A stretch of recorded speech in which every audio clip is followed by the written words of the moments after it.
ओम श्री शिवरुद्राभिषेक स्तोत्रम। प्रिय भक्तों, भगवान शिव को रुद्राभिषेक बहुत ही प्रिय है।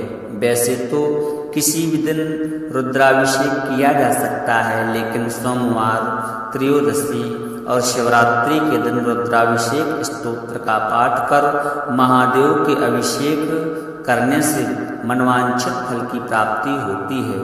इस लघु रुद्राभिषेक स्तोत्र का 11 बार पाठ कर नियम पूर्वक अभिषेक करने से जीवन के हर कष्ट से छुटकारा मिल जाता है और भविष्य में आने वाला संकट भी नहीं आता। यदि आप अभिषेक नहीं कर पाते हैं तो श्रद्धा और भक्ति के साथ में रुद्राभिषेक स्तोत्र का नियमित यदि आप श्रवण करते हैं तो सभी प्रकार के मनोकामनाएं आपकी पूर्ण हो जाएंगी और आप भी देवों के देव महादेव की कृपा के पात्र बन सकेंगे।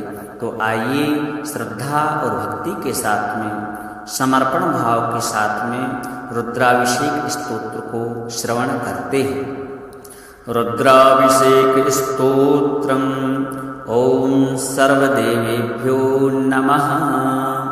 ओम नमो भवाय सर्वाय रुद्राय वरदाय च पशूनां पतये नित्यं उग्राय च कपर्दिने महादेवाय भीमाय त्र्यंबकाय च शान्तये ईशानाय मखग्नाय नमोस्तन्दकघातिने कुमारगुरवे तुभ्यं नीलग्रीवाय वेधसे पिनाकिने हिवस्याय सत्याय विभवे सदा विलोहिताय धूम्राय व्याधायानपराजिते नित्यनीलिसगगनाय शूलिने दिव्यचक्षुषे हन्त्रे गोत्रे त्रिनेत्राय व्याधाय वसुरेतसे अचिन्त्यायाम्बिका भर्ते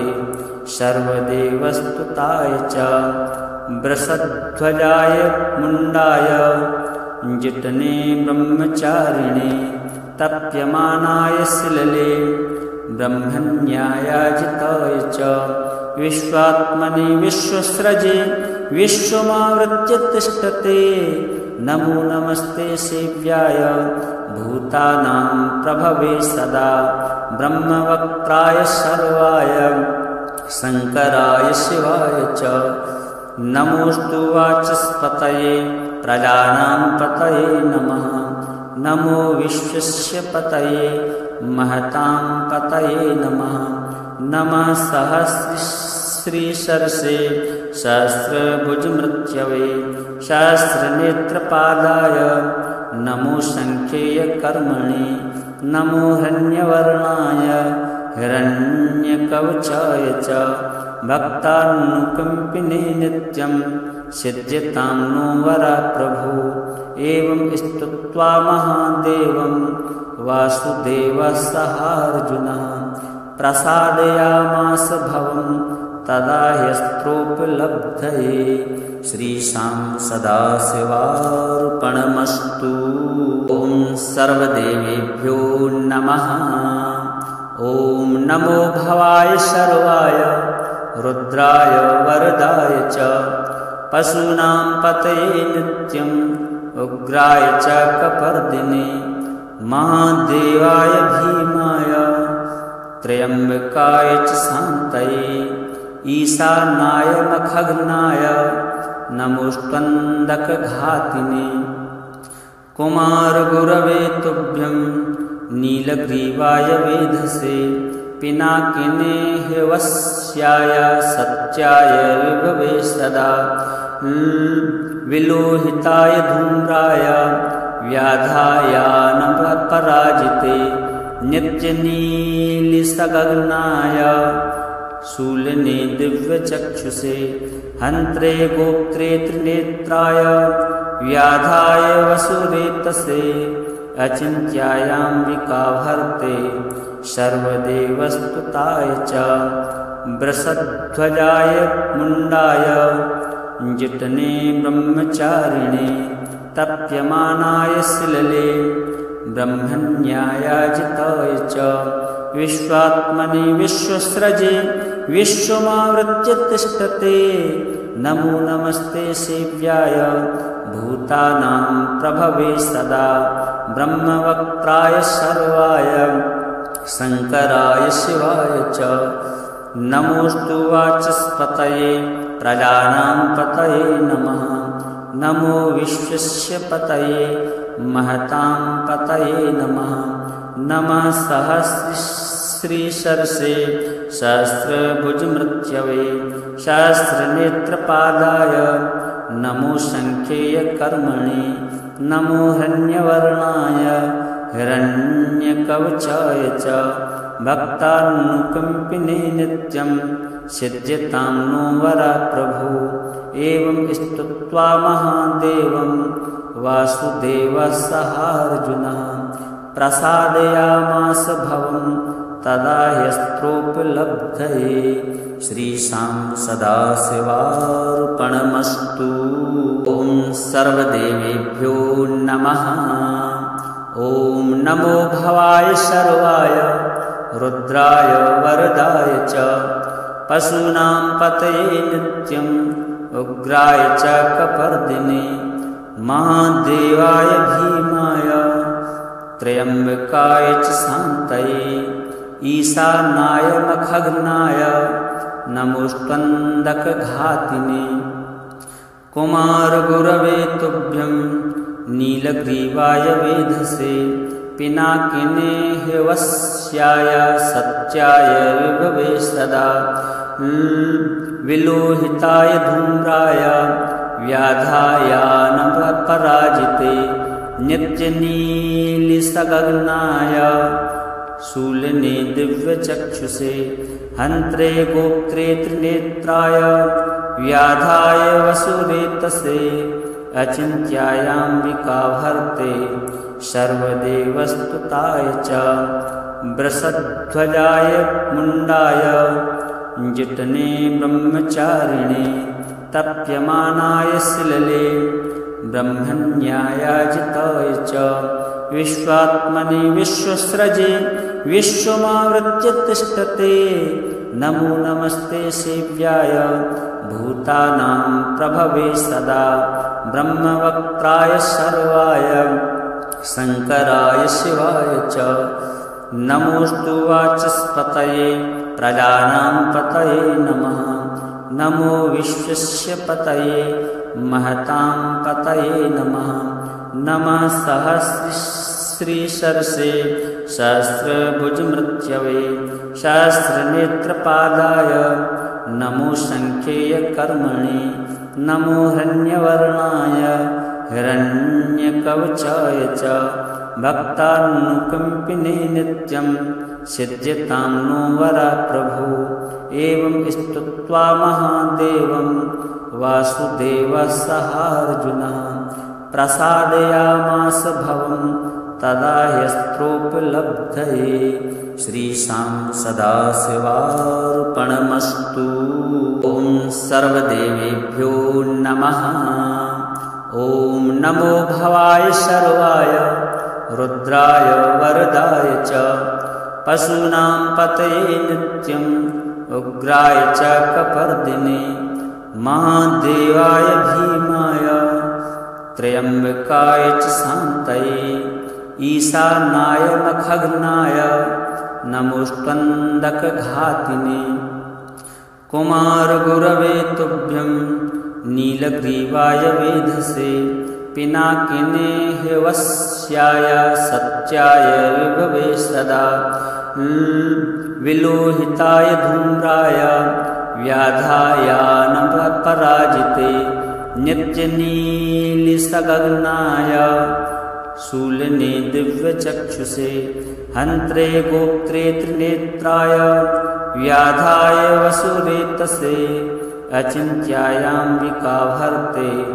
सर्वदेवस्तुताय च वृषध्वजाय मुण्डाय जितने ब्रह्मचारिणे तप्यमानाय सिलले ब्रह्मण्यायाजिताय च विश्वात्मनि विश्वस्रजे विश्वमावृत्य तिष्ठते। नमो नमस्ते सेव्याय भूतानां प्रभवे सदा ब्रह्मवक्त्राय सर्वाय शङ्कराय शिवाय च।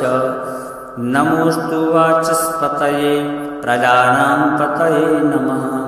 नमो विश्वस्य पतये महतां पतये नमः।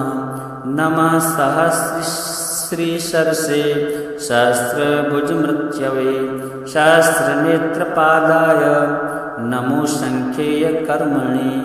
नमो हिरण्यवर्णाय हिरण्यकवचाय च भक्तानुकम्पिने नित्यं सिद्ध्यतां नो वरा प्रभो। एवं स्तुत्वा महादेवं वासुदेवसहार्जुनः प्रसादयामास भवं तदा यस्त्रोपलब्धये। श्रीशां सदाशिवार्पणमस्तु। ॐ सर्वदेवेभ्यो नमः।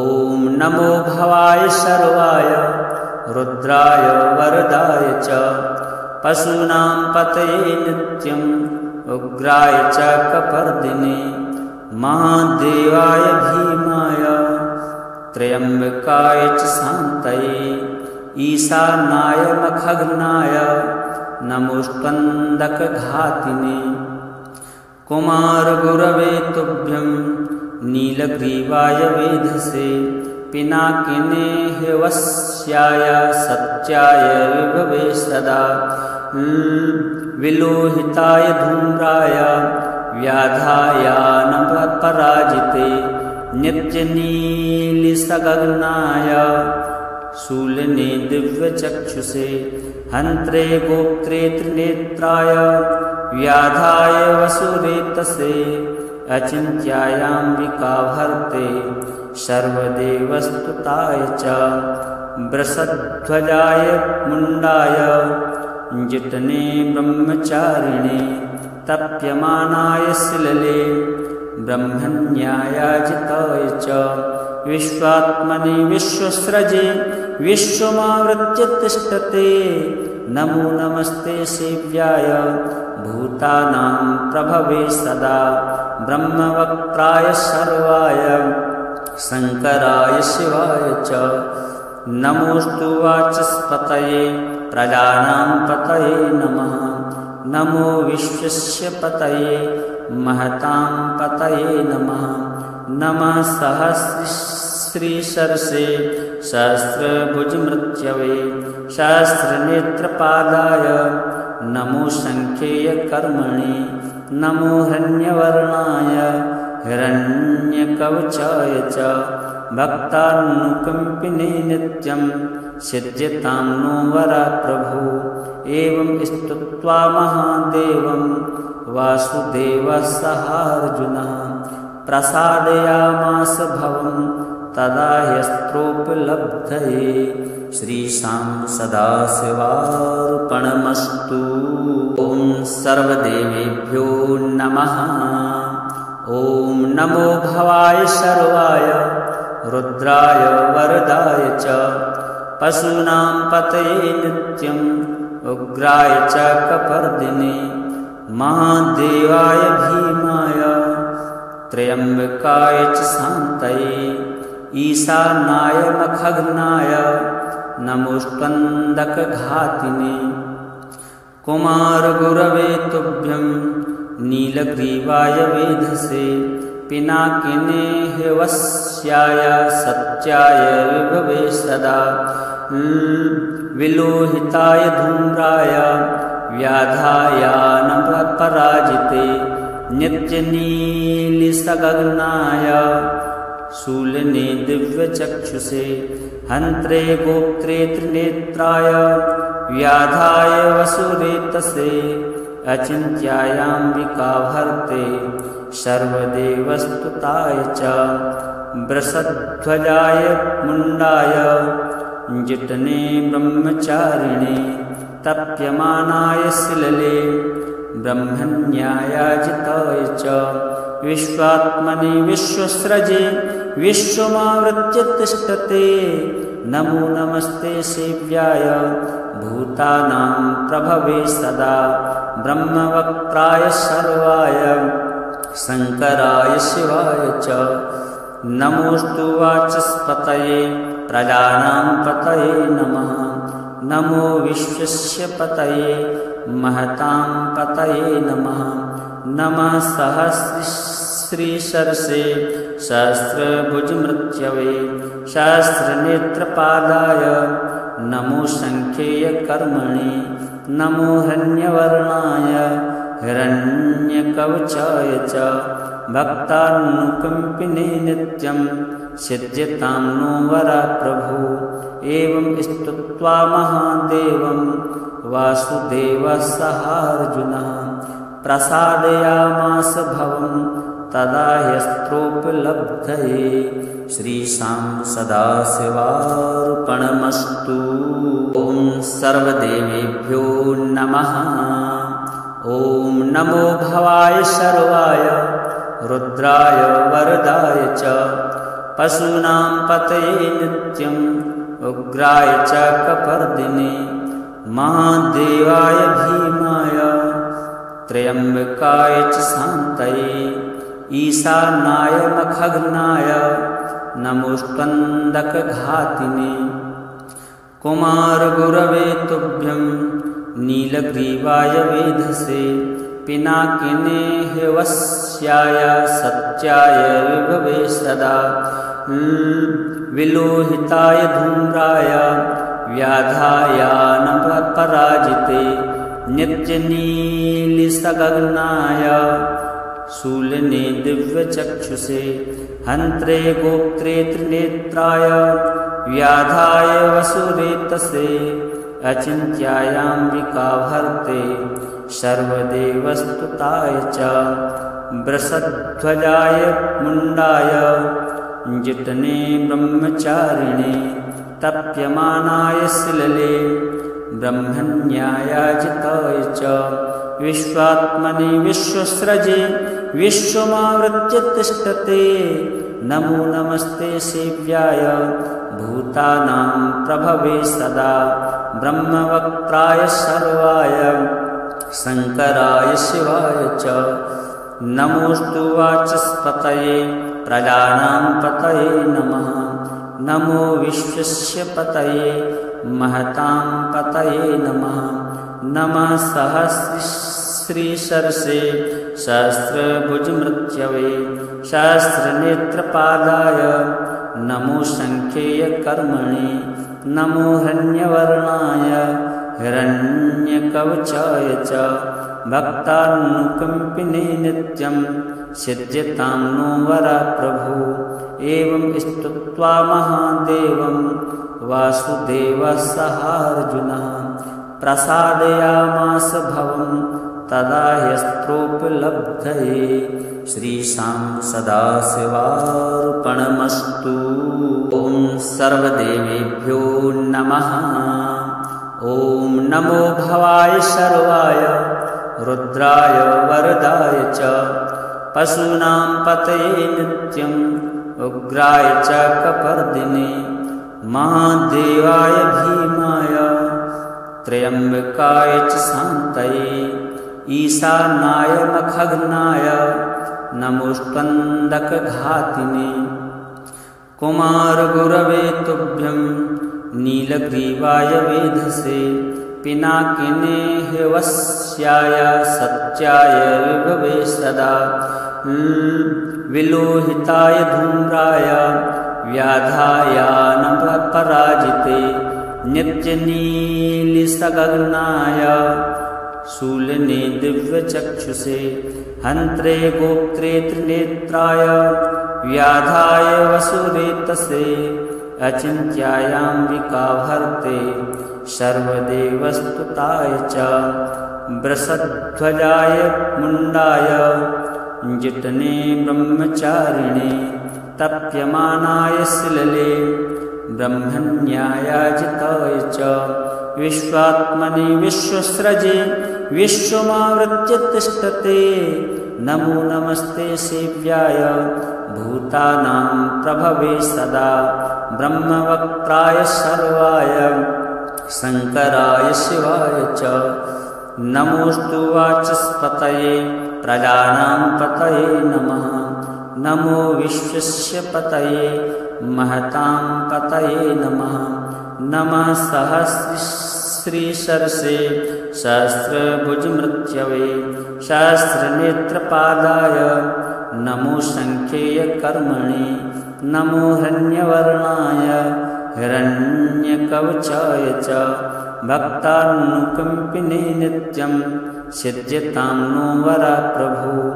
एवं स्तुत्वा महादेवं वासुदेवः सहार्जुनः प्रसादयामास भवं तदा ह्यस्त्रोपलब्धये। श्रीशां सदाशिवार्पणमस्तु। ॐ सर्वदेवेभ्यो नमः।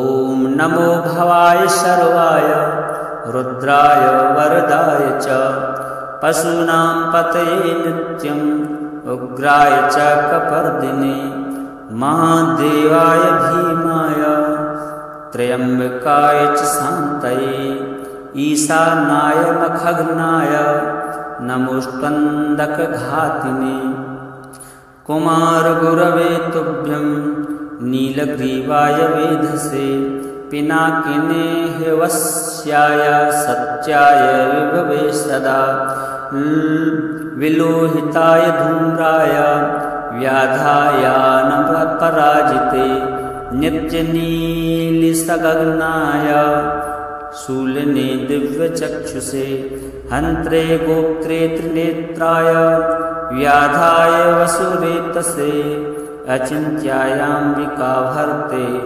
सर्वदेवस्तुताय च वृषध्वजाय मुण्डाय जितने ब्रह्मचारिणे तप्यमानाय शिलले ब्रह्मण्यायाजिताय च विश्वात्मने विश्वस्रजे विश्वमावृत्य तिष्ठते नमो नमस्ते सेव्याय भूतानां प्रभवे सदा ब्रह्मवक्त्राय सर्वाय शङ्कराय शिवाय च नमोऽस्तु वाचस्पतये प्रजानां पतये नमः।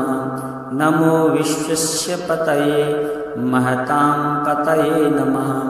नमः सहस्रशीर्षे सहस्रभुजमृत्यवे सहस्रनेत्रपादाय नमो संख्येयकर्मणे नमो हिरण्यवर्णाय हिरण्यकवचाय च भक्तानुकम्पिने नित्यं सिद्ध्यतां नो वरः प्रभो। एवं स्तुत्वा महादेवं वासुदेवः सहार्जुनः प्रसादयामास भवं तदा ह्यस्त्रोपलब्धये। श्रीशां सदाशिवार्पणमस्तु। ॐ सर्वदेवेभ्यो नमः।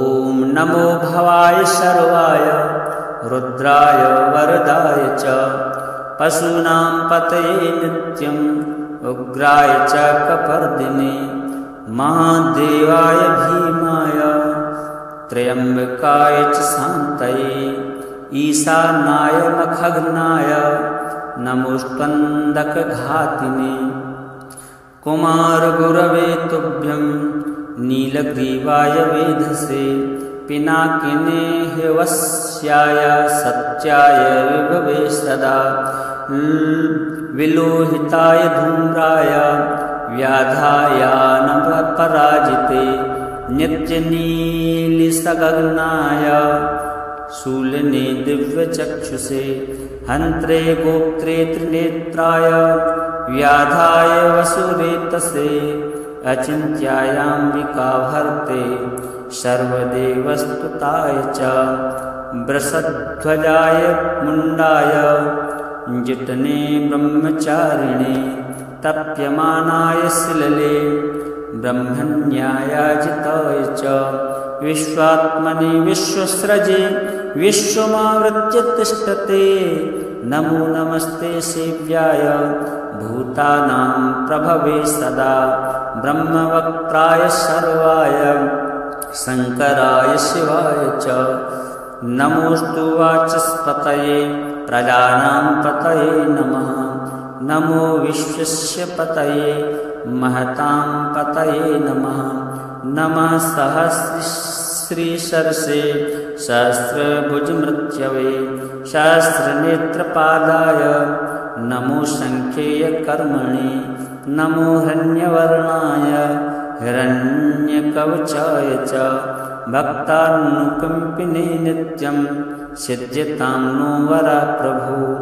एवं स्तुत्वा महादेवं वासुदेवसहार्जुनः प्रसादयामास भवं तदा यस्त्रोपलब्धये। श्रीशां सदाशिवार्पणमस्तु। ॐ सर्वदेवेभ्यो नमः। ॐ नमो भवाय सर्वाय रुद्राय वरदाय च पशूनां पतये नित्यम् उग्राय च कपर्दिने महादेवाय भीमाय त्र्यम्बकाय च शान्तये ईशानाय मखग्नाय नमोऽस्त्वन्दकघातिने कुमारगुरवे तुभ्यं नीलग्रीवाय वेधसे पिनाकिने हिवस्याय सत्याय विभवे सदा विलोहिताय धूम्राय व्याधायानपराजिते नित्यनीलिसगगनाय शूलिने दिव्यचक्षुषे हन्त्रे गोप्त्रे त्रिनेत्राय व्याधाय वसुरेतसे अचिन्त्यायाम्बिकाभर्ते सर्वदेवस्तुताय च वृषध्वजाय मुण्डाय जितने ब्रह्मचारिणे तप्यमानाय शिलले ब्रह्मण्यायाजिताय च विश्वात्मने विश्वस्रजे विश्वमावृत्य तिष्ठते नमो नमस्ते सेव्याय भूतानां प्रभवे सदा ब्रह्मवक्त्राय सर्वाय शङ्कराय शिवाय च नमोऽस्तु वाचस्पतये प्रजानां पतये नमः। नमो विश्वस्य पतये महतां पतये नमः। नमः सहस्रशीर्षे सहस्रभुजमृत्यवे सहस्रनेत्रपादाय नमो संख्येयकर्मणे। नमो हिरण्यवर्णाय हिरण्यकवचाय च भक्तानुकम्पिने नित्यं सिद्ध्यतां नो वरप्रभो। एवं स्तुत्वा महादेवं वासुदेवसहार्जुनः प्रसादयामास भवं तदा यस्त्रोपलब्धये। श्रीशां सदाशिवार्पणमस्तु। ॐ सर्वदेवेभ्यो नमः। ॐ नमो भवाय सर्वाय रुद्राय वरदाय च पशूनां पतये नित्यम् उग्राय च कपर्दिने महादेवाय भीमाय त्र्यम्बकाय च शान्तये ईशानाय मखग्नाय नमोऽस्त्वन्दकघातिने कुमारगुरवे तुभ्यं नीलग्रीवाय वेधसे पिनाकिने हिवस्याय सत्याय विभवे सदा विलोहिताय धूम्राय व्याधायानपराजिते नित्यनीलिसगगनाय शूलिने दिव्यचक्षुषे हन्त्रे गोप्त्रे त्रिनेत्राय व्याधाय वसुरेतसे अचिन्त्यायाम्बिकाभर्ते सर्वदेवस्तुताय च वृषध्वजाय मुण्डाय जितने ब्रह्मचारिणे तप्यमानाय शिलले ब्रह्मण्यायाजिताय च विश्वात्मने विश्वस्रजे विश्वमावृत्य तिष्ठते नमो नमस्ते सेव्याय भूतानां प्रभवे सदा ब्रह्मवक्त्राय सर्वाय शङ्कराय शिवाय च नमोऽस्तु वाचस्पतये प्रजानां पतये नमः। नमो विश्वस्य पतये महतां पतये नमः। नमः सहस्रशीर्षे सहस्रभुजमृत्यवे सहस्रनेत्रपादाय नमो संख्येयकर्मणे नमो हिरण्यवर्णाय हिरण्यकवचाय च भक्तानुकम्पिने नित्यं सिद्ध्यतां नो वरा प्रभो। एवं स्तुत्वा महादेवं वासुदेवः सहार्जुनः प्रसादयामास भवं तदा ह्यस्त्रोपलब्धये। श्रीशां सदाशिवार्पणमस्तु। ॐ सर्वदेवेभ्यो नमः। ॐ नमो भवाय सर्वाय रुद्राय वरदाय च पशूनां पतये नित्यं उग्राय च कपर्दिने महादेवाय भीमाय त्र्यम्बकाय च शान्तये ईशानाय मखग्नाय नमोऽस्त्वन्दकघातिने कुमारगुरवे तुभ्यं नीलग्रीवाय वेधसे पिनाकिने ह्यवस्याय सत्याय विभवे सदा विलोहिताय धूम्राय व्याधायानपराजिते नित्यनीलिसगगनाय शूलिने दिव्यचक्षुषे हन्त्रे गोप्त्रे त्रिनेत्राय व्याधाय वसुरेतसे अचिन्त्यायाम्बिकाभर्ते सर्वदेवस्तुताय च वृषध्वजाय मुण्डाय जितने ब्रह्मचारिणे तप्यमानाय शिलले ब्रह्मण्यायाजिताय च विश्वात्मने विश्वस्रजे विश्वमावृत्य तिष्ठते नमो नमस्ते सेव्याय भूतानां प्रभवे सदा ब्रह्मवक्त्राय सर्वाय शङ्कराय शिवाय च नमोऽस्तु वाचस्पतये प्रजानां पतये नमः। नमो विश्वस्य पतये महतां पतये नमः। नमः सहस्रशीर्षे सहस्रभुजमृत्यवे सहस्रनेत्रपादाय नमो संख्येयकर्मणे नमो हिरण्यवर्णाय हिरण्यकवचाय च भक्तानुकम्पिने नित्यं सिद्ध्यतां नो वरा प्रभो। एवं स्तुत्वा महादेवं वासुदेवः सहार्जुनः प्रसादयामास भवं तदा ह्यस्त्रोपलब्धये। श्रीशां सदाशिवार्पणमस्तु।